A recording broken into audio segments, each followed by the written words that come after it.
MLIA sama AMFG ya. Ini intinya buat kayak produsen kaca gelas ya. Jadi glass bukan gelas, glass.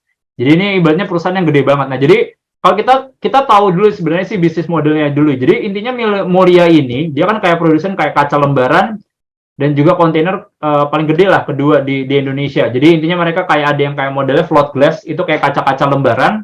Terus mereka punya juga yang kayak safety glass gitu, yang kayak kaca pengaman.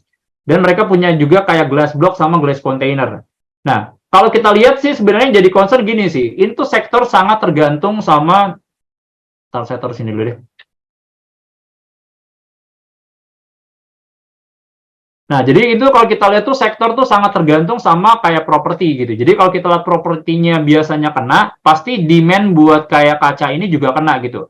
Kelihatannya gimana? Kalau kita lihat revenue mereka yang modelnya kayak kaca lembaran, itu tuh turun sampai 5% gitu. Padahal kalau kita lihat kan, ekonomi recovery gitu. Kok mereka nggak bisa growth ya? Ternyata kalau kita lihat emang sektor properti di Indonesia ini kan nggak terlalu bagus ya. Ini karena si yang model kaca lembaran ini tuh kontribusinya bisa sampai 60% ke mereka punya bisnis. Nah, jadi itu sih.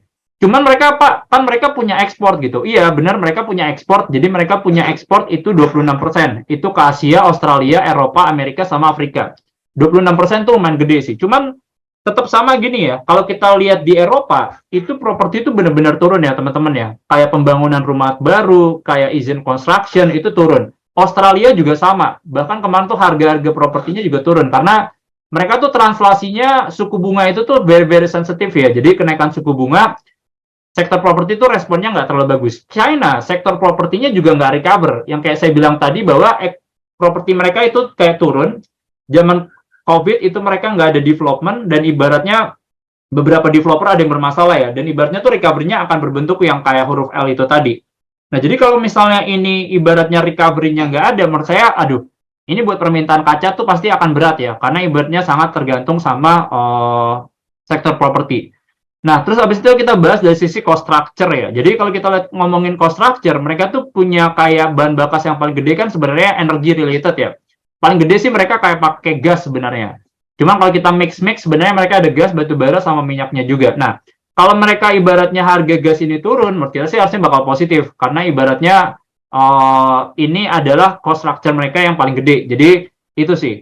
So, overall dari saya sih ngeliatnya ini sangat tergantung sama properti gitu ya. Jadi itu yang menurut kita jadi agak hati-hati sih sebenarnya. Jadi itu sih kalau dari saya buat AMFJ sama MLIA. Cuman in overall company-nya bagus ya, saya suka kuat gitu ya. Maksudnya manajemen, structural, saya pernah ketemu juga. Ini bagus gitu ya. Cuman agak kehati-hatiannya sih kalau dari saya personally sih lebih dari sisi sektornya aja sih ya. Mungkin itu ya.